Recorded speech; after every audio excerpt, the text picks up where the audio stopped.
Bismillahirrahmanirrahim. Les 4 niveaux du destin.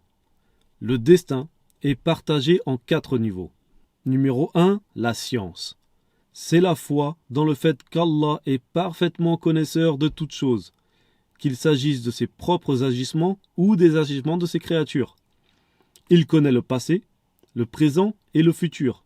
Sa science englobe ce qui est, ce qui a été, ce qui sera, et ce qui aurait été même si cela n'a pas eu lieu. Allah dit dans Sourate les Femmes, verset 35. Allah est certes omniscient et parfaitement connaisseur. Numéro 2, l'écriture. C'est le fait de croire qu'Allah a écrit le destin dans la tablette préservée bien avant la création des hommes. Allah dit dans Sourate le Pèlerinage, verset 70. Ne sais-tu pas qu'Allah sait ce qu'il y a dans le ciel et sur la terre?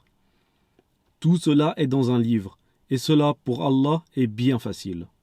Dans un livre, d'après l'exégèse de Ibn Abbas, il s'agit de la tablette préservée. Pour ceux qui ne connaissent pas, la tablette préservée, c'est quelque chose de céleste. Allah a déjà écrit des choses dans la tablette préservée, et ensuite, ces choses-là arrivent sur terre. Le prophète Mohammed sallallahu alayhi wa sallam a dit « Allah a écrit le destin des créatures 50 000 ans avant la création des cieux et de la terre. » Numéro 3, la volonté. C'est la croyance au fait qu'Allah fait ce qu'il veut et que rien dans l'univers ne se passe sans que ce soit par sa volonté.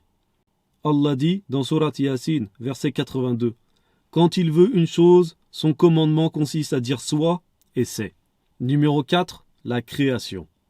C'est la foi au fait qu'Allah crée ce qu'il veut, comme il veut et quand il le veut. Allah dit dans Sourate les Rangées, versets 95 et 96. Il dit « Adorez-vous ce que vous-même sculptez, alors que c'est Allah qui vous a créé, vous et ce que vous fabriquez. » C'est-à-dire que l'homme ne choisit pas où il veut naître, il ne choisit pas non plus sa taille, la couleur de ses yeux, etc. Tout cela est la volonté du Créateur. Dans le prochain rappel, nous compléterons cette explication avec la question du libre arbitre, afin de définir la place du libre arbitre de l'être humain et de la relation entre le destin prédéfini et le libre choix d'action du serviteur sur terre. Subhanakallahumma wa bihamdik, ashhadu an la ilaha illa anta wa astaghfiruka wa atubu ilayk.